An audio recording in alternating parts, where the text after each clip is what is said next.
Hello everyone, in this video I'm going to walk you through how to first stop any application on Android. The first thing you do, you go to set. Now I'm using a Samsung phone, so the easiest way to do it is to press down on the application you want to first stop. For example, let's say I want to first stop this application called Allison.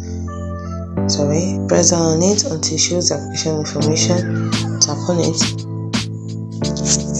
and then at the bottom here you have the option for opened, enable and force stop. So you tap on force stop. Now if it's force stop an app, it may cause error, but if you want to continue and you insist on doing it, just simply tap on OK. It's as simple as that. You can do this for any app. So let's say I want to force stop my GG app. Press down on it until it shows not for too long, or else this will happen. Let's do that again. Press on it for a few seconds, tap on the information icon, and then you tap on force stop and tap on OK.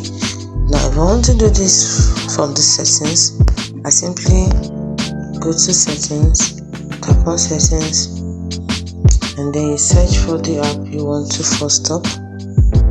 This I want to force stop TikTok. So tap on TikTok under apps, and then to bring out the app information here, and at the bottom you can simply tap on force stop and tap on OK. It's as simple as that. Hope you find this video helpful on how to force stop any application on Android.